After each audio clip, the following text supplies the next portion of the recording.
യാക്കോബിൻ്റെ ലേഖനം 1-ാം അധ്യായത്തിൻ്റെ 3-ാമത്തെ എപ്പിസോഡിലേക്ക് നമ്മൾ വന്നു.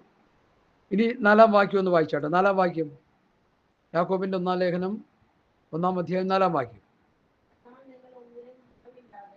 നിങ്ങൾ ഒന്നിലും കുറവില്ലാതെ തികഞ്ഞവരും സമ്പൂർണരും ആകേണ്ടതിന് സ്ഥിരതയ്ക്ക് തികഞ്ഞ പ്രവൃത്തി ഉണ്ടാകട്ടെ. മതി.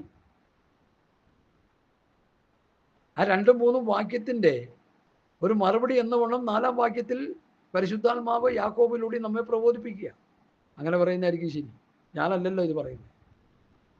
എൻ്റെ ശബ്ദം മാത്രമേ ഉള്ളൂ. ഇത് പറയുന്ന യാക്കോബിലൂടെ പരിശുദ്ധാത്മാവാ എഴുതി വച്ചേക്കുന്നത്. ഞാനിതെടുത്ത് സെക്കൻഡ് ചെയ്യുന്നതേ ഉള്ളൂ. ആ നിലയിൽ നമ്മൾ കാര്യങ്ങൾ പഠിച്ചു മുമ്പോട്ട് വരണം. എന്നാൽ നിങ്ങൾ ഒന്നിലും കുറവില്ലാതെ തികഞ്ഞവരായി തീരണം. ക്രിസ്തുവിൽ തികഞ്ഞു വരുവാൻ, ഏത് മനുഷ്യനെയും ക്രിസ്തുവിൽ തികഞ്ഞവരാക്കുവാൻ, അല്ലേ പൗലോസ് പറഞ്ഞ പോലെ. പൗലോസ് ലേഖനത്തിന്റെ അവസാനത്തെ 2 വാക്കിൽ ഏത് മനുഷ്യനെയും ക്രിസ്തുവിൽ തികഞ്ഞവനാക്കി നിർത്തേണ്ടതിന് ഏത് മനുഷ്യനെയും പ്രബോധിപ്പിക്കുകയും ഏത് മനുഷ്യനെയും സകല ജ്ഞാനത്തോടുകൂടി ഉപദേശിക്കുകയും ചെയ്യുന്നു. അതിനായി എന്നിൽ ബലത്തോടെ വ്യാപരിക്കുന്നുണ്ട്, വ്യാപാര ശക്തിക്കൊത്തവണ്ണം പോരാടിക്കൊണ്ട് അധ്വാനിക്കുന്നു. പൗലോസ് ലേഖനം 1-ാം അധ്യായത്തിന്റെ അവസാനത്തെ 2 വാക്യം, ഏത് മനുഷ്യനും ക്രിസ്തുവിൽ തികഞ്ഞവനാകണം. ഇവിടെ ആ പദം തന്നെ എഴുതിയിരിക്കുന്നത്.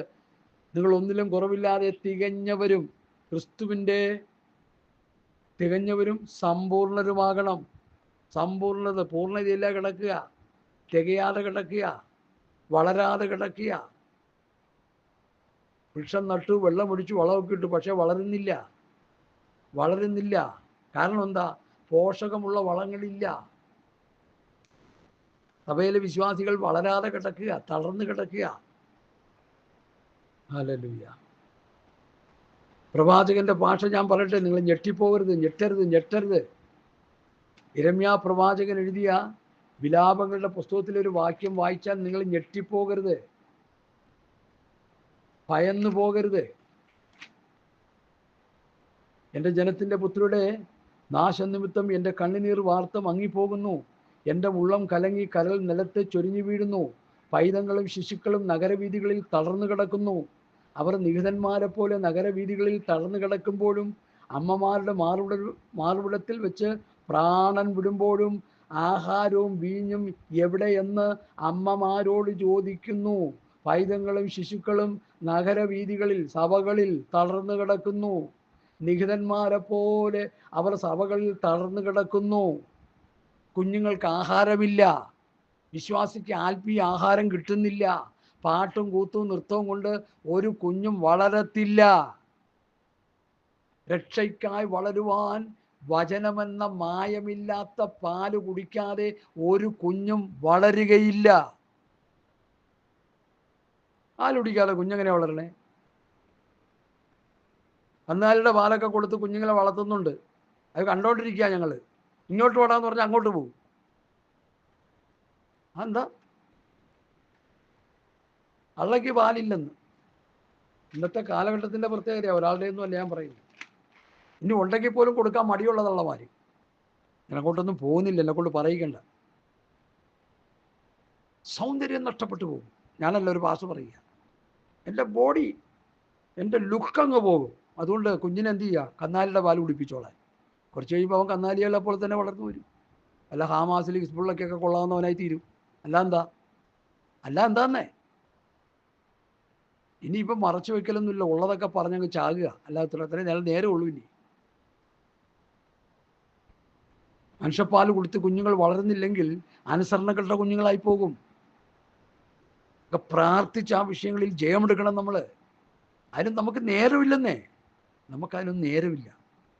നമുക്ക് ജഡത്തെ പോഷിപ്പിക്കാനുള്ള നേരമേ ഉള്ളൂ. ദൈവമക്കളെ, തകർന്ന് തരിപ്പളമായി കിടക്കുകയാണെന്ന് ഇനിയെങ്കിലും മനസ്സിലാക്കണം. യിരെമ്യാവ് വിലപിക്കുക. സിയോൻ പുത്രിയുടെ മതിലേ, രാവും പകലും ഓലോല കണ്ണീരൊഴുക്കുക. നിനക്ക് തന്നെ സ്വസ്ഥത നൽകരുത്. നിന്റെ കൺമണി വിശ്രമിക്കരുത്. രാത്രി യാമാരംഭക്കത്തെങ്കിൽ എഴുന്നേറ്റ് നിന്റെ ഹൃദയത്തെ വെള്ളം പോലെ ദൈവത്തിൽ പകരുക. വീഥിയുടെ തലക്കൊലൊക്കെയും വിശപ്പ് കൊണ്ട് തളർന്നു കിടക്കുന്ന സഭകളിലൊക്കെയും വിശപ്പ് കൊണ്ട് തളർന്നു കിടക്കുന്ന നിന്റെ കുഞ്ഞുങ്ങളുടെ ജീവരക്ഷയ്ക്കായി അവങ്കലേക്ക് കൈമലർത്തുക. ഇന്നത്തെ പ്രസ്ഥാനങ്ങളിലെ, സഭകളിലെ വിശ്വാസികൾ തളർന്നു കിടക്കുകയാണ്. അവർക്ക് മായമില്ലാത്ത പാല് കിട്ടുന്നില്ല. പാട്ടുപാടി പാട്ടുപാടി പാട്ടിലാക്കുകയാണ്. കെട്ടുകഥ, കഴിവിക്കഥ, നിർമ്മിതകഥ, സങ്കല്പകഥ, കണ്ട ചപ്പും ചവറും ഒക്കെ തീറ്റിച്ച് കുഞ്ഞുങ്ങളൊക്കെ വളർന്ന് വിളർച്ച പ്രാപിച്ച് ഒരു ഗുണമില്ലാത്തവരായി മാറി.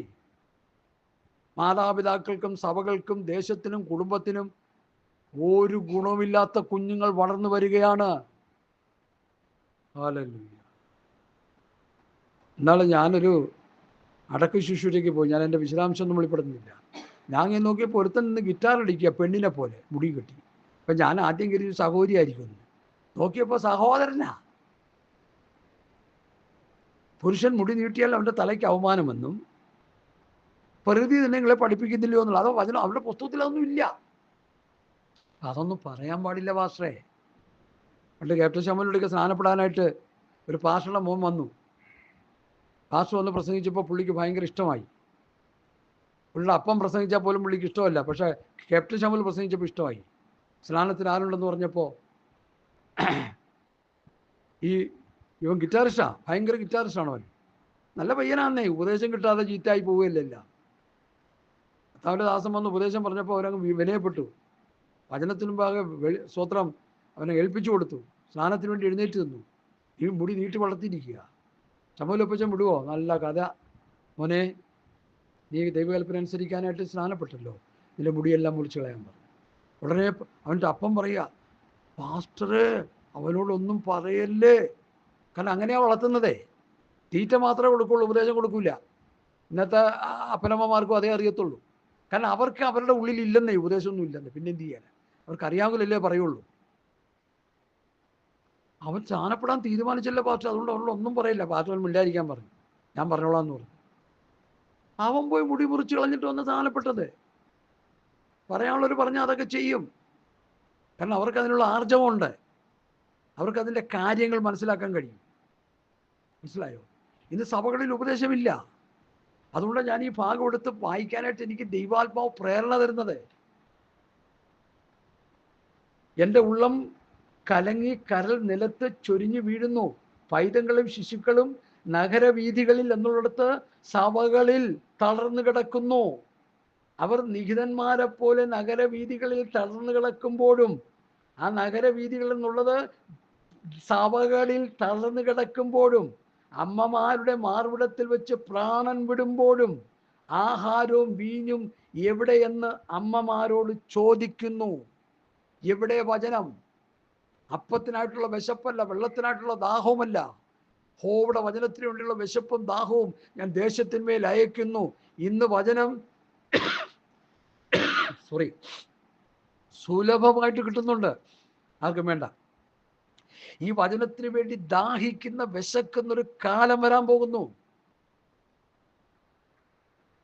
ആമോസ് പ്രവാചകന്റെ പുസ്തകത്തിലെ വാക്യം എനിക്ക് വായിക്കണമെന്ന് ദൈവാത്മാവ് എനിക്ക് പ്രേരണ തരുന്നു. ഞാൻ അതുകൊണ്ട് വായിക്കാൻ പോവാം. ദൈവാത്മാവ് തരുന്ന വാക്യങ്ങൾ വായിക്കാതിരിക്കാൻ പറ്റൂലല്ലോ നമുക്ക്. ഹല്ലേലൂയ. സ്തോത്രം സ്തോത്രം. ശ്രദ്ധിക്കുക ദൈവമക്കളെ. ആമോസ് എന്താ പറയുന്നത്?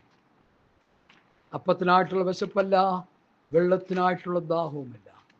ഹോവിടെ വചനത്തിന് വേണ്ടിയുള്ള വിശപ്പും ദാഹവും ഞാൻ ദേശത്തിന്മേൽ അയക്കുന്നു എന്ന് ദൈവത്തിൻ്റെ അരുളപ്പാട്. അപ്പത്തിനായിട്ടുള്ള വിശപ്പല്ല. ആമോസ് 8:11-12 വാക്യങ്ങൾ. അപ്പത്തിനായിട്ടുള്ള വിശപ്പല്ല, വെള്ളത്തിനായിട്ടുള്ള ദാഹവുമല്ല. ഹോവിടെ വചനത്തിന് വേണ്ടിയുള്ള വചനങ്ങളെ കേൾപ്പാനുള്ള വിശപ്പ് തന്നെ ഞാൻ ദേശത്തിന്മേൽ അയക്കുന്ന നാളുകൾ വരുന്നു എന്ന് യഹോവയായ കർത്താവിൻ്റെ അരുളപ്പാട്. അന്നവർ സമുദ്രം മുതൽ സമുദ്രം വരെയും വടക്ക് മുതൽ കിഴക്ക് വരെയും ഉഴന്ന് ചെന്ന് യഹോവയുടെ വചനങ്ങൾ അന്വേഷിച്ച് നടക്കും. കണ്ടുകിട്ടിയില്ല താനും. അന്നാളിൽ സൗന്ദര്യമുള്ള കന്യകമാരും യവനക്കാരും ദാഹം കൊണ്ട് ബോധം കെട്ട് നിലത്ത് വീഴും. യൂത്ത്സിനെയാണ് ഇവിടെ കാണിക്കുന്നത്. ശരിയാത്, ഇതൊരു പ്രവചനവാക്യമാണ്. ഇന്ന് വചനം പ്രസംഗിച്ചിട്ട് ആ പാസ്റ്റാണോ പറയാൻ ഞങ്ങൾക്ക് വേണ്ട. ചിരിപ്പിക്കുന്ന പാസ്റ്റാണോ? സന്തോഷിപ്പിക്കുന്ന പാസ്റ്റാണോ? പാട്ടുപാടി തുള്ളിപ്പിക്കുന്ന പാസ്റ്റാണോ? എന്നാൽ വന്നോട്ടെ. കറ തീർന്ന വചനം പറയുന്ന, പത്യവചനം പറയുന്ന പുള്ളിയെ വേണ്ട. അവരെല്ലാം പറയാൻ പോവുക, തിരിച്ച് പറയാൻ പോവുക. പക്ഷെ ഞാനിത് കണ്ണുകൊണ്ട് കണ്ടിട്ടേ മരിക്കുള്ളൂ. ഇനി അത് കണ്ടില്ലേലും കുഴപ്പമില്ല, ഞാൻ മരിച്ചു പോയാലും കുഴപ്പമില്ല. ഇത് സംഭവിക്കുമെന്നുള്ളത് ഉറപ്പ്. ഭക്ഷണം കഴിക്കാനും കുഴിമന്തി കഴിക്കാനും പിസ്ത കഴിക്കാനും ബിരിയാണി കഴിക്കാനുള്ള വിശപ്പല്ല ദേശത്തേക്ക് വരാൻ പോകുന്നത്. ദൈവവചനത്തിന് വേണ്ടിയുള്ള വിശപ്പ്, ദൈവവചനത്തിന് വേണ്ടിയുള്ള ദാഹം ദൈവം അയക്കുന്ന കാലം വരുന്നു. കർത്താവ് ഒന്ന് സഭയെടുത്തു കഴിഞ്ഞാൽ ഈ ദാഹം വരും. ദൈവം അയക്കും, കിട്ടത്തില്ല. താത്താന്റെ വചനങ്ങളായിരിക്കും പിന്നെ കിട്ടുന്നത്. വിസയെടുത്ത് ലോകം മുഴുവൻ പാഞ്ഞു നടക്കുമെന്ന് അവിടെ എഴുതിയിരിക്കുന്ന പ്രവാചകൻ. കാട്ടത്തിൽ പഴം പറക്കാനായിട്ട് അറിയുന്നവനല്ല, പറിച്ചെടുക്കുന്നവനല്ല, പഴുത്തത് വീഴുമ്പോൾ പെറുക്കുന്ന ഒരു സാധു മനുഷ്യൻ എഴുതി വെച്ച വചനമാണ് ആത്മാവിൽ. ഒരു മരത്തിൽ കയറി ചക്ക പറിക്കുക, മാങ്ങ പറിക്കുക എന്ന് പറഞ്ഞാൽ ബുദ്ധിമുട്ടുള്ള കാര്യമാണ്. ഞങ്ങളൊക്കെ അത് ചെയ്തിട്ടുണ്ട്. എന്നാൽ പഴുത്തത് വീഴുമ്പോൾ പറക്കിയെടുക്കാൻ ഒരു കൊട്ടയായിട്ട് ഇരുന്നാൽ മതി. തല വീഴാതെ നോക്കിയാൽ മതി. തല വീണാൽ ചത്തും പോവും. ചക്കയൊക്കെ വീണ മാറിയിരിക്കണം. പഴുത്തത് വീഴുമ്പോൾ പറക്കി കൊട്ടയിലിട്ട് കൊണ്ടുപോകും. ഇവിടെ പറക്കി തിന്നും, വീട്ടുകാർക്കും കൊടുക്കും. ഇത് ആമോസിൻ്റെ പണി. അവൻ ആട്ടിടയനാണെന്ന വചനം പറയുന്നത്. ഞാൻ പ്രവാചകനുമല്ല, പ്രവാചക ശിഷ്യനുമല്ല, ഞാനൊരു ആട്ടിടയനാണ്. പക്ഷേ ദൈവം പറഞ്ഞു, ആമോസേ, ഇസ്രയേലിനെതിരെ നീ പ്രവചിക്കുക. അവൻ പ്രവചിക്കുകയാണ്. എന്താണ്? അപ്പത്തിനായിട്ടുള്ള വിശപ്പല്ല, വെള്ളത്തിനായിട്ടുള്ള ദാഹവുമല്ല, കോവിടെ വചനത്തിനു വേണ്ടിയുള്ള വിശപ്പും ദാഹവും ഞാൻ അയക്കുന്നു. പെന്തക്കോ സമൂഹമേ, നിങ്ങളിത് കേൾക്കണം. വചനത്തിന് വേണ്ടി ദാഹിക്കുന്നൊരു കാലം വരാൻ പോകുക. നിങ്ങൾ ആരും ഇത് കേട്ടിട്ട് പുച്ഛിച്ച് തള്ളുന്നെങ്കിൽ, നിങ്ങളിതൊക്കെ ഇതെന്ത് ഉപദേശം, സാംബാസിൻ്റെ എന്ത് ഉപദേശം? സാംബാസിൻ്റെ ഉപദേശമൊന്നുമില്ല. അപ്പോസ്തലന്മാരുടെ ഉപദേശമുള്ളൂ. ഞാൻ പറയുന്നതെന്ന് മാത്രമേ ഉള്ളൂ. ഇതിൻ്റെ ആധികാരികത അപ്പോസ്തലന്മാർക്കും കർത്താവിനും. ഞാനൊരു കുഴൽ മാത്രമേ ഉള്ളൂ. ശബ്ദം കൊടുക്കാനിരിക്കുക. നല്ല നല്ല ആർട്ടിസ്റ്റുമാരുണ്ട്, അവരുടെ ശബ്ദം കൊള്ളത്തില്ല, പെണ്ണുങ്ങളുടെ ശബ്ദമായിരിക്കും. അപ്പോൾ നല്ല പൗരുഷമായ ശബ്ദം കൊടുക്കുന്ന ആൾക്കാരുണ്ട്, ആർട്ടിസ്റ്റുമാർ. ആ ശബ്ദത്തിൽ പ്രത്യേകതയുണ്ട്. എന്ന് പറഞ്ഞ പോലെ ഞാൻ ശബ്ദം കൊടുക്കാനിരിക്കുക. ആർക്ക്? ആമോസിനും പൗലൂസിനും പത്രോസിനും യോഹന്നാനും യാക്കോബിനും ഒക്കെ ഞാൻ ശബ്ദം കൊടുക്കാനിരിക്കുന്ന ആളാണ്. എനിക്കൊരു പ്രത്യേകതയില്ലേ. പൗലൂസ് പറഞ്ഞ പോലെ ഞാനൊരു ചാപിള്ളയാണ്. Born out of due time. ഞാനൊരു ചാപിള്ളയാണ്. ഞാനൊരു സാധാരണ മനുഷ്യനാണ്. എനിക്ക് ഡിഗ്രികളില്ല, എനിക്ക് വലിയ ഹയർ സ്റ്റഡികളൊന്നുമില്ല. പക്ഷെ ദൈവം എന്നോട് പറഞ്ഞു പറയാൻ ഞാനത് പറഞ്ഞുകൊണ്ടിരിക്കുക. ഓരോ പ്രസംഗങ്ങൾ തീരുമ്പോഴും ഗ്യാപ്പ് വരുമ്പോൾ ധ്യാനിക്കുമ്പോൾ ദൈവത്തിൻ്റെ ആത്മാവ് വചന ഹൃദയത്തിൽ തരും. ഉടനെ അത് പ്രാർത്ഥിച്ച് ഈ യൂട്യൂബിൽ അപ്ലോഡ് ചെയ്യുന്ന രീതിയാണ്. അതിനെനിക്കറിയത്തില്ല. ചില സഹോദരന്മാരെ കർത്താവ് തന്നിട്ടുണ്ട്. അതുകൊണ്ട് അങ്ങനെ ചെയ്തുകൊണ്ടിരിക്കുക. എൻ്റെ അവസാന ശ്വാസം പോകുന്നവരെയും അങ്ങനെ ചെയ്യണമെന്നാണ് എൻ്റെ ആഗ്രഹം. കേൾക്കുന്നവർക്ക് കേൾക്കാം, ഡിലീറ്റ് ചെയ്യുന്നവർക്ക് ഡിലീറ്റ് ചെയ്യാം, കട്ട് ചെയ്തുന്നവർക്ക് കട്ട് ചെയ്ത് കളയാം. എൻ്റെ ഗൾഫിലുള്ള കുറേ സഹോദരന്മാർ ഇത് കേട്ടുകൊണ്ടിരുന്നു. അവർ പറഞ്ഞ് ഈ ഉപദേശം ഞങ്ങൾക്ക് വേണ്ട. ഞാൻ പറഞ്ഞു, നിങ്ങളുടെ ഫോണിൽ ഓപ്ഷൻ ഉണ്ടല്ലോ, ബ്ലോക്ക് ചെയ്യാനും ഡിലീറ്റ് ചെയ്യാനും എന്ത് വേണേലും ചെയ്തോളൂ, എനിക്കൊരു വിഷയമല്ല. എന്നാൽ അവർക്ക് വേണ്ടി ഞാൻ ഇന്ന് പറയുക, നിങ്ങളിതിനു വേണ്ടി ദാഹിക്കുന്നൊരു സമയം വരും. നിങ്ങൾ ഇന്ന് കാണുന്ന ഈ പേക്കൂത്തുകൾക്ക് സ്ഥാനം കൊടുത്തുകൊണ്ട്, ഈ പാട്ടും ഓട്ടം തുള്ളലുകൾക്കും കൊരയും ചിരിയും ശർദലിനും ഈ അന്യായമായ ദുരുപദേശങ്ങൾക്ക് സ്ഥാനം കൊടുക്കുന്ന കള്ളപ്രവാചന്മാരും ദുരുപദേശകന്മാർക്കും സ്തോത്രം വില കൊടുക്കുന്ന ആരെങ്കിലും എന്നെ ശ്രദ്ധിക്കുന്നെങ്കിൽ, നിങ്ങൾ ആമോസ് പറഞ്ഞ പ്രവചനത്തിൻ്റെ നിവൃത്തിയിലേക്ക് നിങ്ങൾ വരാൻ പോവുകയാണ്. അപ്പത്തിനായിട്ടുള്ള വിശപ്പല്ല, വെള്ളത്തിനായിട്ടുള്ള ദാഹവുമല്ല, ദൈവവചനത്തിന് വേണ്ടിയുള്ള വിശപ്പും ദാഹവും നിങ്ങൾക്ക് ദൈവം അയക്കാൻ പോവുക. അതുകൊണ്ട് മടങ്ങി വരിക, യഥാസ്ഥാനപ്പെടുക, കരയുക, നിലവിളിക്കുക. യാക്കോബ് പറയുന്നു, എന്നാൽ നിങ്ങൾ ഒന്നിലും കുറവില്ലാതെ. വലിയ സബ്ജക്റ്റാണ്. എനിക്കിത് ഇത്ര പറഞ്ഞിട്ടോ മനസ്സിലാകുന്നില്ല, എനിക്കങ്ങോട്ട് തൃപ്തിയാകുന്നില്ല. അത് പറഞ്ഞ് ഫലിപ്പിക്കാനായിട്ട് പറ്റുന്നില്ല. കാരണം അത്ര ഗഹനമായ വിഷയമായി കിടക്കുന്നു. നിങ്ങൾ ഒന്നിലും കുറവില്ലാതെ തികഞ്ഞവരും. അപ്പൊ ക്രിസ്തുവിൽ തികഞ്ഞു വരാനാണ് ഈ പരിശോധന. കഷ്ടത വരുമ്പോൾ, ബുദ്ധിമുട്ട് വരുമ്പോൾ, ഞെരുക്കം വരുമ്പോൾ, തിരുവനന്തപുരത്തുള്ളൊരു പാസ്റ്ററുണ്ട്. പുള്ളി അവർ കഷ്ടതേ പിശാചേ, കഷ്ടതയെ ശാസിക്കുക. പുള്ളി ശാസിച്ച് കോടീശ്വരനായി. ഇന്നാൾ ഞെളിഞ്ഞിരുന്നുകൊണ്ട് പറയുക, ബാംഗ്ലൂരുകാരൻ പാസ്റ്ററോടൊപ്പം, എനിക്ക് കിട്ടുന്നതിൻ്റെ ടാക്സ് ഞാൻ കൃത്യമായിട്ട് അടയ്ക്കുന്നുണ്ട്. ഇത് കേട്ടപ്പോൾ, ഹലോ, 1 കൊരിന്ത്യർ 4:10 മുതലുള്ള വാക്യം ഒന്ന് വായിച്ചേ. 1 കൊരിന്ത്യർ 4:10. ഈ പുള്ളി ഇത് പറഞ്ഞപ്പോൾ എനിക്ക് പെട്ടെന്ന് ആ വാക്യം നിങ്ങളൊന്ന് മനസ്സിലാക്കാൻ വേണ്ടി പറയുക. ഞാൻ ഈ ചുമ്മാ പറയുകയല്ല. 10 മുതൽ വായിച്ചേ. 9 തൊട്ട് വായിച്ചേ. 1 കൊരിന്ത്യർ 4:9 മുതൽ. ഞങ്ങൾ ലോകത്തിന് ദൂതന്മാർക്കും മനുഷ്യർക്കും തന്നെ കൂത്തുകാഴ്ച. അപ്പോസ്തലന്മാർ ലോകത്തിലെ മനുഷ്യർക്കെല്ലാം കൂത്തുകാഴ്ചയായി തീർന്നെന്ന്. ആ ആ ദൈവം അപ്പോസ്തലന്മാരായ ഞങ്ങളെ ഒടുക്കത്തവരായി മരണവിധിയിൽ ഉൾപ്പെട്ടവരെ പോലെ നിർത്തി എന്നെനിക്ക് തോന്നുന്നു. ആ ആ ഞങ്ങൾ ക്രിസ്തു നിമിത്തം പോഷന്മാർ, നിങ്ങൾ ക്രിസ്തു വിവേകികൾ, ഞങ്ങൾ ബലഹീനർ, ഞങ്ങൾ ബലവാന്മാർ, നിങ്ങൾ മഹത്തുക്കൾ, ഞങ്ങൾ മാനഹീനർ അത്രേ. അടുത്ത് ഈ നാഴിക വരെ ഞങ്ങൾ വിശന്ന് ദാഹിച്ചു ഉടുപ്പാനില്ലാതെ കുത്തുകൊണ്ടും സ്ഥിരവാസം കൂടാതെ ഇരിക്കുന്നു. സ്വന്തം കയ്യാൽ വേല ചെയ്ത് അധ്വാനിക്കുന്നു. ശകാരം കേട്ടിട്ട് ആശീർവദിക്കുന്നു, ഉപദ്രവം കേട്ടിട്ട് സഹിക്കുന്നു, ദൂഷണം കേട്ടിട്ട് നല്ല വാക്ക് പറയുന്നു. ഞങ്ങൾ ലോകത്തിന്റെ ചവറ് പോലെ ഇന്നുവരെ സകലത്തിന്റെയും കർത്താവിന്റെ കൂടെ നടന്ന ശിഷ്യന്മാരുടെ ബയോഡാറ്റയാണ് പെന്തക്കോസ്തുകാർ. ഇനിയെങ്കിലും ഒന്ന് മനസ്സിലാക്ക്. കണ്ണ് തുറന്നൊന്ന് കാണ്, ചെവി തുറന്നൊന്ന് കേക്ക്. ഞാൻ ഈ പറയുന്ന മുഴുവൻ വചനങ്ങളാ, ചുമ്മാ അഭിപ്രായങ്ങളൊന്നുമില്ല. പൗലൂസ്, പത്രോസ്, യോഹന്നാൻ, യാക്കോബ് അവരുടെ അനുഭവം അവർ പറയുന്നേ. ഇവിടെ ഒരുത്തം പറയുക, എനിക്ക് കിട്ടുന്ന കാശിൽ ഞാൻ കറക്റ്റായിട്ട് അതിൻ്റെ ഇതൊക്കെ കൊടുക്കുന്നുണ്ട്, ടാക്സ് കൊടുക്കുന്നുണ്ട്, എന്നെ ആർക്കും പിടിക്കാൻ പറ്റത്തില്ല. കാരണം കോടികൾ ആ വക്രീച്ചുണ്ടാക്കി വെച്ചേക്കുന്നേ കണ്ട. അവിടെയും ഇവിടെ ചപ്പും ചവറും പറഞ്ഞുണ്ടാക്കി കോടികൾ ഉണ്ടാക്കി സമ്പാദിച്ച് വെച്ചിട്ട് ഇപ്പോഴും അത് തന്നെ റേറ്റ് പറഞ്ഞാൽ പ്രസംഗിക്കുന്നേ. ഈ മഹാൻ തന്നെ പറഞ്ഞ പേരൊന്നും ഞാൻ പറയുന്നില്ല.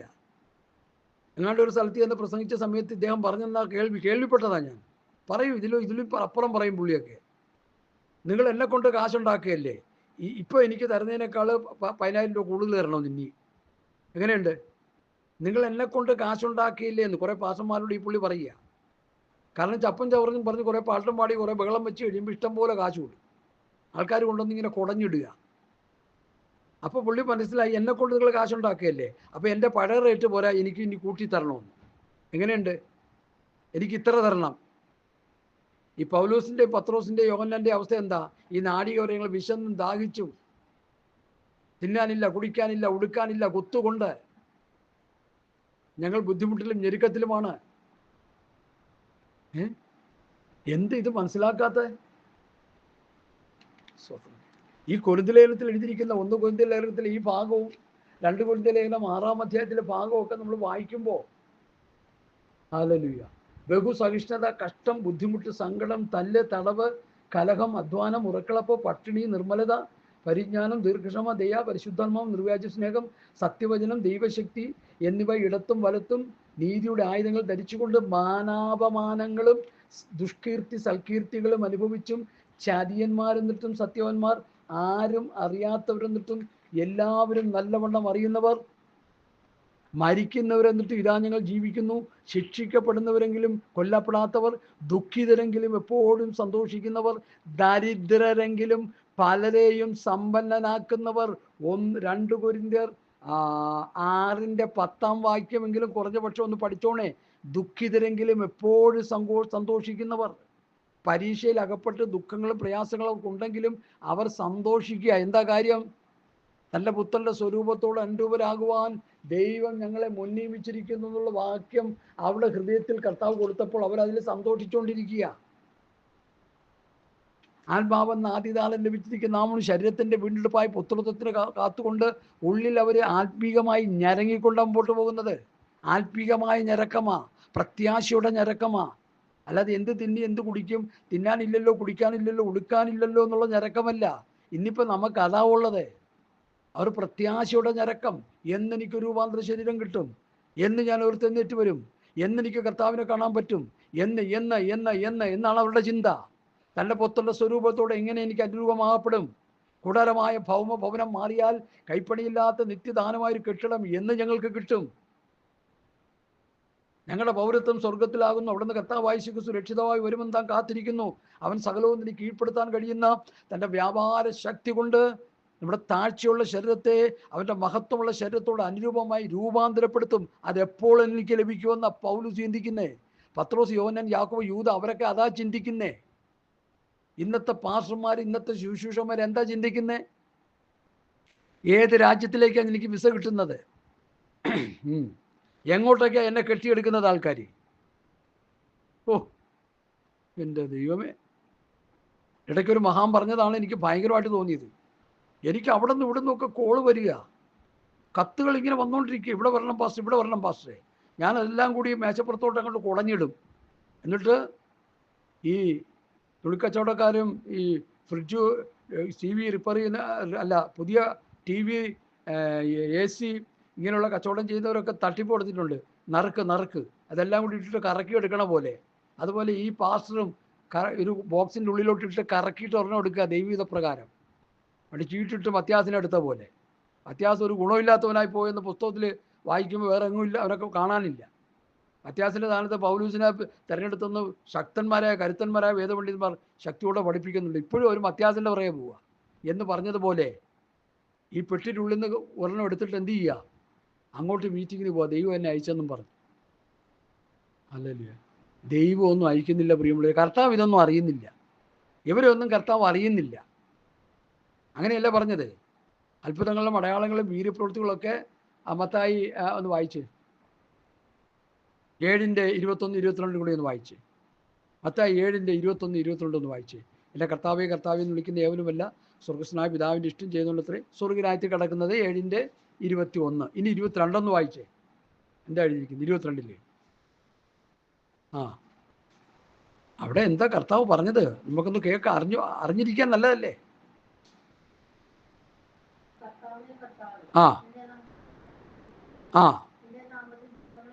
പുറത്താക്കുകയും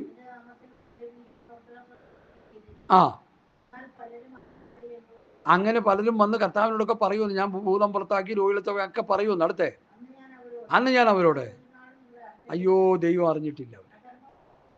അപ്പൊ ഈ അത്ഭുതം മുഴുവൻ അധർമ്മമായി മാറി.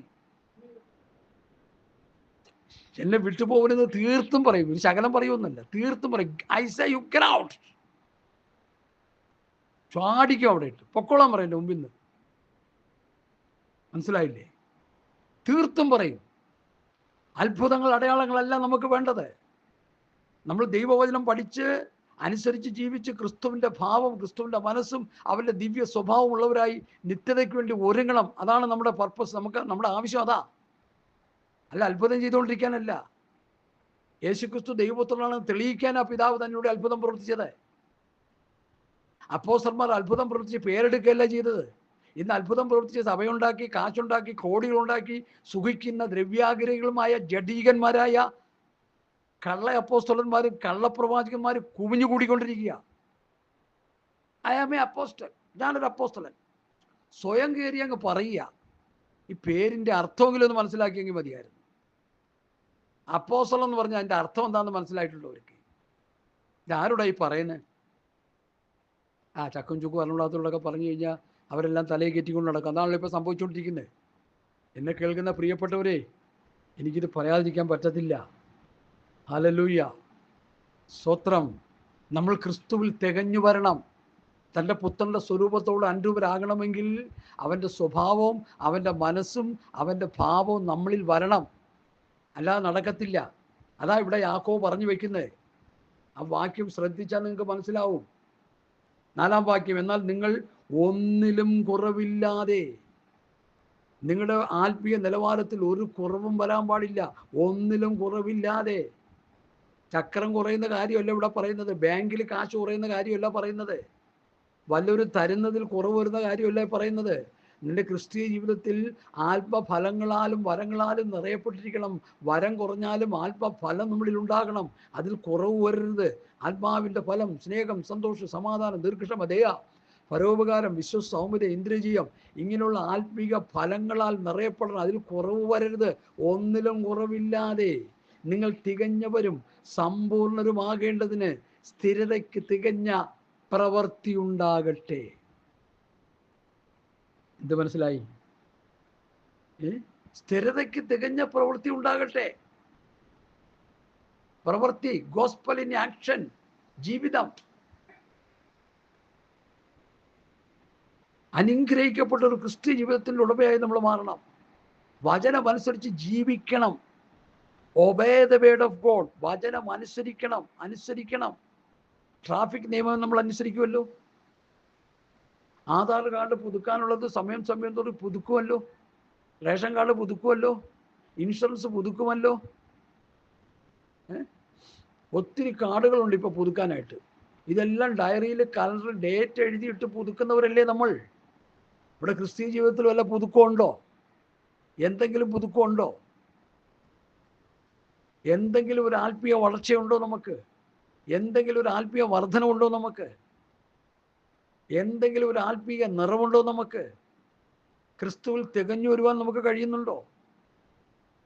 നിങ്ങൾ തികഞ്ഞവരും പുത്രനെങ്കിലും അനുഭവിച്ച കഷ്ടങ്ങളാൽ അനുസരണം പൊറിച്ച് തികഞ്ഞവരായി. എബ്രായ ലേഖനം. പുത്രനെങ്കിലും അനുഭവിച്ച കഷ്ടങ്ങളാൽ അനുസരണം പഠിച്ച് തികഞ്ഞവനെ. അതും ഇവിടെ ആ വാക്യം എബ്രായ ലേഖനത്തിൽ പൗലോസ് പറയുന്നതും യാക്കോബ് പറയുന്നതും തമ്മിൽ ഒരേ രീതിയിൽ കിടക്കുന്ന വിഷയമാണ്. അവിടെയും തികഞ്ഞു വരാൻ, ഇവിടെയും തികഞ്ഞു വരുവാൻ. യേശുക്രിസ്തു മനുഷ്യ ശരീരത്തിൽ വന്ന് തികയുവാനായിട്ട് കഷ്ടത യേശുക്രിസ്തുവിന് അനിവാര്യമായിരുന്നെങ്കിൽ പുതിയ നിയമ വിശ്വാസിക്ക്, കർത്താവിൻ്റെ ഒരു ശിഷ്യനുള്ള ഡിസൈപ്പിളിന് കഷ്ടത അനിവാര്യമാണ്. അത് വേണ്ടെന്ന് പറയാൻ നമ്മൾ ആരാ? അത് വേണ്ടെന്ന് പറയുന്നവരാരാ? അവരിൽ സാത്താൻ്റെ വൈറസാണ് അവരിൽ കയറിയിരിക്കുന്നത്. അത് പറയാനുള്ള ആർജവം എനിക്കുണ്ട്, അതുകൊണ്ട് ഞാൻ പറയുന്നത്.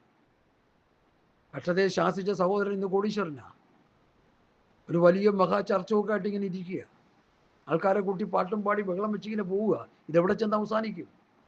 ഞാൻ ആ മനുഷ്യനെ ഓർത്ത് കരയുക, പരിഹസിക്കുകയല്ല, നിന്ദിക്കുകയല്ല, ദുഷിക്കുകയല്ല. അവരൊക്കെ എൻ്റെ സ്നേഹിതന്മാരാണ്. ആത്മീകമായ പോർക്കളത്തിൽ നിങ്ങൾ ഒരുമിച്ച് അടരാടുന്നവരാണ്. പക്ഷെ അവരുടെ ലക്ഷ്യം വേറെയാണ്, അവരുടെ ഗോള് വേറെയാണ്. അവർക്ക് കാശുണ്ടാക്കണം, പേര് കിട്ടണം. നമുക്ക് കാശും പേരും അല്ല വിഷയം. നമുക്കൊരു 10 പേരെ നിത്യതയിലെത്തിക്കണം. അതാ എൻ്റെ ലക്ഷ്യം. 10 പേരെയും കൊണ്ട് സ്വർഗത്ത് പോകാൻ പറ്റുമെന്നുണ്ട് ഭാഷ ചോദിച്ചിട്ടുണ്ട്. ബുദ്ധിമുട്ടാണെന്ന് പുള്ളി പറഞ്ഞു, അതുകൊണ്ട് ഞാനങ്ങനെ പറഞ്ഞു. എന്നാൽ ഈ വചനം കേട്ട് അനുസരിക്കുന്നവർക്കെല്ലാം നിത്യതയെ പ്രാപിക്കാൻ കഴിയും. അപ്പോസ്തലന്മാരുടെ ഉപദേശം ഒന്നുപോലും കളയാതെ അത് മുഴുവൻ കേട്ട് അനുസരിച്ച് വിശുദ്ധിയെ തികച്ച് ക്രിസ്തുവിൽ തികഞ്ഞു വരികയാണെങ്കിൽ നിശ്ചയമായിട്ട് അവർക്ക് കർത്താവിൻ്റെ ഒരു പോകാം. ഒരു തടസ്സവുമില്ല. പക്ഷെ വിടേണ്ടത് വിടണം, പിടിച്ചു വെച്ചുകൊണ്ടിരിക്കരുത്. വിടേണ്ട പാപ സ്വഭാവങ്ങൾ വിട്ടേ പറ്റൂ. പ്രാപിക്കേണ്ടത് പ്രാപിക്കണം, വളർച്ച പ്രാപിക്കേണ്ടത് വളർച്ച പ്രാപിക്കണം. ഗലാത്യ ലേഖനം 4-ാം അധ്യായത്തിൻ്റെ 1 മുതൽ വാക്യം വായിക്കാം. ഗലാത്യർ 4:1 പെട്ടെന്ന് മിന്നൽ പോലെ ഉള്ളിൽ കർത്താവ് തന്നതാ. എന്താന്ന് നോക്കട്ടെ. അത് ഭയങ്കര. ഞാൻ ഗലാത്യ ലേഖനം പഠിച്ചുകൊണ്ടിരിക്കുക ഇപ്പോൾ. എൻ്റെ പൊന്നെ, പഠിച്ചിട്ട് ഞാൻ തല കറങ്ങിയിരിക്കുക. കാരണം അതുപോലെ തല പെരുത്തിരിക്കുക. ഞാൻ ഉപദേശങ്ങൾ കേട്ടിട്ടില്ല, തല പെരുത്തിരിക്കുക. പെരുത്ത്. ആ, അവകാശി സകലത്തിനും യജമാനെങ്കിലും ശിശുവായിരിക്കുന്നിടത്തോളം കാലം ദാസനേക്കാൾ ഒട്ടും വിശേഷതയുള്ളവനല്ല. മതി. അവകാശി സർവത്തിനും യജമാനെങ്കിലും. ഒരു വീട്ടിൽ ഒരു ഭാര്യയും ഭർത്താവും, ഇത്തിരി പ്രായമായ ആൾക്കാരെന്ന് വെച്ചോ, ഒരു മകനുമുണ്ട്. ആ മകൻ ഇങ്കെന്ന് പറഞ്ഞുകൊണ്ടിരിക്കുന്ന ഒരു കൊച്ചാ. അപ്പോൾ കൊച്ചെന്ന് വെച്ചോ, പ്രായമായിട്ടുണ്ടായൊരു കൊച്ചാ. അവിടെ വേലക്കാരനുമുണ്ട്, ഒരു ദാസനുമുണ്ട്, വീട്ടുകാര്യങ്ങളൊക്കെ നോക്കാൻ. അബ്രാമിൻ്റെ വീട്ടുകാരെ നോക്കാൻ ആളുണ്ടായില്ല അതുപോലെ. പക്ഷെ ഇവിടെ പൗലോസ് പറയുക, അവകാശി സർവത്തിന് യജമാനാണ്. ഈ കൊച്ചു ചെറുക്കനാണ് ആ വീടിൻ്റെ അവകാശിയായി വരാ ഉള്ളത്. പക്ഷെ അവൻ ശിശുവായി കിടക്കുക. അവൻ ഇങ്കെന്ന് പറഞ്ഞുകൊണ്ടിരിക്കുക. ആ പ്രായപൂർത്തിയാകാതെ ഈ അപ്പൻ്റെയും അമ്മയുടെയും പേരിലുള്ള സ്വത്തൊന്നും അവൻ്റെ പേരിലേക്ക് എഴുതി വെക്കാൻ പറ്റില്ല, ഷെയർ ചെയ്യാൻ പറ്റത്തില്ല. ഒരു മെച്യൂരിറ്റി ആകണം.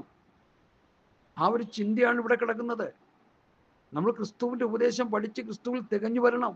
ക്രിസ്തുവിൻ്റെ സ്വഭാവം ഏറ്റെടുക്കണം, ക്രിസ്തുവിൻ്റെ മനസ്സ് വരണം, ക്രിസ്തുവിൻ്റെ ഭാവം വരണം. അവരുടെ ദിവ്യ സ്വഭാവത്തിന് കൂട്ടാളികളാകണം. നമ്മുടെ വാക്കുകളും നമ്മുടെ പ്രവൃത്തികളും നമ്മുടെ ഇടപാടുകളെല്ലാം കർത്താവിനെ പോലെ ആകണം. ഞാൻ നിങ്ങൾ പിടിക്കപ്പെടുന്ന മേഖലയാണ് ഞാൻ പറഞ്ഞുകൊണ്ടിരിക്കുന്നത്. ഞാനിതിൽ ഒഴിവല്ല. ഹല്ലേലൂയ, ഹല്ലേലൂയ, സ്തോത്രം. അതുകൊണ്ട് എന്നെ കേൾക്കുന്ന പ്രിയപ്പെട്ടവരെ, ലഘുവായിട്ട് സ്വർഗത്ത് പോണ കാര്യത്തെക്കുറിച്ച് നിങ്ങൾ ചിന്തിക്കരുത്. രക്ഷിക്കപ്പെട്ട് സ്നാനപ്പെട്ട് പരിശുദ്ധാഭിഷേകം പ്രാപിച്ച സ്വർഗത്ത് പോകുന്ന ആരെങ്കിലും പറഞ്ഞാൽ തെറ്റി. അതൊരു ബേസിക് ക്വാളിഫിക്കേഷനാണ്. ലൈസൻസ് എടുക്കാനായിട്ട് പോകുമ്പോൾ അവരൊരു ടെസ്റ്റ് തരും, എഴുത്ത് പരീക്ഷ. അത് പാസ്സായാലേ നിന്നെ അവിടെ ഡ്രൈവിംഗ് സ്കൂളിൽ നിന്നെ ചേർക്കത്തുള്ളൂ. ആദ്യം അത് പാസ്സാകണം. പട്ടാളത്തിൽ ചെല്ലുമ്പോൾ കുറേ ടെസ്റ്റ് നടത്തും. അതിൽ യോഗ്യത ഉള്ളവനായി തീർന്നാലേ സെലക്ഷൻ കിട്ടുള്ളൂ. രക്ഷിക്കപ്പെട്ട് കലക്കവെള്ളത്തിൽ മുങ്ങി കയറി കയ്യും കടിച്ച് പാട്ടും പാടി കഷ്ടത മാറ്റി കണ്ണുനീര് മാറ്റി വീട് മേടിച്ച് പ്രാർത്ഥിച്ച് വീട് വാങ്ങി പ്രാർത്ഥിച്ച് ജോലി മേടിച്ച് പ്രാർത്ഥിച്ച് ഐശ്വര്യമായൊരു ജീവിതമൊക്കെ കിട്ടിക്കഴിഞ്ഞപ്പോൾ എല്ലാവരും ചിന്തിക്കുന്നു ഇനി മരിച്ചു കഴിഞ്ഞാൽ സ്വർഗത്ത് നേരെ നരക കുഴിയിലോട്ടേ പോകത്തുള്ളൂ. 7-ാം നരകത്തിൻ്റെ കീഴാം നരകത്തിലേക്ക്. സ്വർഗത്ത് പോകണമെങ്കിൽ അതിന് ഉപദേശമുണ്ട്. സ്വർഗത്ത് പോകണമെങ്കിൽ അതിന് ഞാനതാ ഭയപ്പെട്ടുകൊണ്ടിരിക്കുന്നത്. ഭയന്ന് വിറച്ചിരിക്കാൻ ഞാൻ ഇത്രയും വചനങ്ങളൊക്കെ പറഞ്ഞിട്ട് ഞാൻ ഉപദേശത്തിൽ പെശക് കാണിച്ചാൽ ഞാൻ നരശിച്ചു പോകല്ലോ എന്നൊരു ഭയം, അത് മാത്രമേ എനിക്കുള്ളൂ. പിന്നെ മറ്റുള്ള വിശ്വാസികളെക്കുറിച്ചും കൂടെ നടന്നവരൊക്കെ ഉപദേശം തള്ളിക്കളഞ്ഞിട്ട് പോയി അവരോർത്ത് ഞാൻ ഭയപ്പെട്ട് കരയാ ദൈവസന്നിധിയിൽ കിടന്ന്. അവർക്കിതൊന്നും മനസ്സിലായിട്ടില്ല. കഥ പറയുന്ന പോലെ അവർക്ക് തോന്നിയുള്ളൂ. സഹോദരിമാർ വന്ന് കർത്താവ് ഉയർത്തെഴുന്നേറ്റെന്ന് പറഞ്ഞപ്പോൾ ശിഷ്യന്മാർക്ക് അത് കഥ പറയുന്ന പോലെ തോന്നിയെന്ന് എഴുതിയിട്ടുണ്ട് സുവിശേഷത്തിൽ, ലൂക്കോസിൽ. കാരണം ജീവിച്ചിരുന്നപ്പോൾ പറഞ്ഞു ഞങ്ങൾ ഉയർത്തെഴുന്നേറ്റ് വരും, ഞാൻ മരിക്കും, ഞാൻ ഉയർത്തെഴുന്നേൽക്കും എന്നൊക്കെ പറഞ്ഞിട്ട് ഈ പൊട്ടന്മാർക്ക് ഇതൊന്നും മനസ്സിലായില്ല. കാരണം അവിടെ ലേണിംഗ് പീരീഡ് ആയിരുന്നു, പഠനക്കളരിയ. ആ സമയത്തൊന്നും മനസ്സിലാകത്തില്ല. പഠിച്ചു നടക്കുന്നവർക്ക് ഒരു കുന്തം അറിയത്തില്ല, പിന്നെ ഈ പഠനക്കളരിയിലുള്ളവർക്ക് മനസ്സിലായില്ലേ? 3-4 ദിവസം ഡ്രൈവിംഗ് പഠിച്ചുകൊണ്ടിരിക്കുന്ന വ്യക്തി ഒരു കയറി ഓടിക്കാൻ പറഞ്ഞു, അവൻ കയ്യും കാലും വിറച്ചവൻ ചത്തു അതിൻ്റെ ഉള്ളിലിരുന്നു. വർഷങ്ങളോളം പ്രാക്ടീസ് ചെയ്യുമ്പോഴാണ് വണ്ടി എടുത്ത് ഓടിക്കാൻ പറ്റുന്നത്. എന്നതുപോലെ ക്രിസ്തീയ ജീവിതത്തിൽ ഉപദേശം അനുസരിച്ച് ജീവിച്ച് ഉയർത്തെഴുന്നേറ്റ് വരാൻ അല്ലെങ്കിൽ രൂപാന്തരം പ്രാപിക്കാൻ ഒരു ക്വാളിറ്റി നമ്മളിൽ ഉണ്ടാകണം. അതാണ് എന്നെ ഏറ്റവും സ്വത്രം ചിന്തിപ്പിക്കുന്ന ഒരു ഘടകം. ഒരു വ്യക്തി, ഒരു വിശ്വാസി മരിച്ചു കഴിഞ്ഞാൽ ഉയർത്തെഴുന്നേറ്റ് വരാൻ, രൂപാന്തരം പ്രാപിക്കുവാൻ നമ്മൾ ആകേണ്ട ഒരു വ്യവസ്ഥിതി ഉണ്ട്, ഒരു ക്വാളിറ്റി ഉണ്ട്, ഒരു അവസ്ഥയുണ്ട്. അതിലേക്ക് ആരും വരുന്നില്ല, അതിലേക്ക് ആരും ഉപദേശം പറഞ്ഞ് ജനത്തെ നടത്തുന്നില്ല. അതാണ് എൻ്റെ പരാതി. ശുശ്രൂഷന്മാരോടല്ല എനിക്കുള്ള നീരസാണ്, വേറെ ഒന്നുമല്ല. രക്ഷിക്കപ്പെട്ടത് ആനപ്പെട്ട് അഭിഷേകം പ്രാപിച്ചെന്ന് പറഞ്ഞ് ആരും സ്വർഗത്ത് പോകത്തില്ല. അതിന് പണിയുണ്ട്. ആ വെള്ളം അങ്ങ് വാങ്ങി വെച്ചേക്കണം. അതിനൊത്തിരി കടമ്പകൾ കിടക്കേണ്ടതായിട്ടുണ്ട്. പത്രോസിന്റെ ലേഖനം പഠിക്കുമ്പോൾ രക്ഷയ്ക്കായി വളരുവാൻ ദൈവവചനമെന്ന മായമില്ലാത്ത പാൽ കുടിപ്പാൻ വാഞ്ചിപ്പിൻ. ഈ പാൽ കുടിക്കുന്നതിനും എന്ത് ചെയ്യണം? ദുഷ്ടത, ചതി, വ്യാജഭാവം, അസൂയ, നുണ ഇത് വിടണം. ഇത് വിട്ടാലേ പാലുള്ളി ചെല്ലത്തുള്ളൂ. പാലുള്ളി ചെന്നാലേ വളർച്ച പ്രാപിക്കുള്ളൂ. പാല് കട്ടി കുറഞ്ഞതുണ്ട്, കട്ടി കൂടിയതുണ്ട്. കട്ടി കൂടിയത് കൊടുത്താൽ കൊച്ചിന് ദോഷമാണ്. തമ്മിൽ സ്നേഹിക്കാൻ പഠിപ്പിക്കണം. ആദ്യം പഠിപ്പിച്ച് പല കാര്യങ്ങൾ പഠിപ്പിച്ച് പാല് കട്ടി കൂടിയതും കട്ടി കുറഞ്ഞതും കൊടുത്ത് പഠിപ്പിച്ച് അവരെ ക്രിസ്തുവിൽ തികഞ്ഞവരാക്കണം. അതാ യാക്കോബ് പറയുന്നത്, അതാ കർത്താവ് പറയുന്നത്, അതാ പത്രോസ് പറയുന്നത്, അതാ പൗലൂസ് പറയുന്നത്. അതാണ് അപ്പോസ്തലത്വത്തിന്റെ മഹത്വം എന്നുള്ളത്. അവർ പറയുന്നതെല്ലാം ഒരുപോലെ ഇരിക്കും പറഞ്ഞാൽ. ഇതാരും ഇവിടെ പറയുന്നില്ല. ഹല്ലേലൂയ.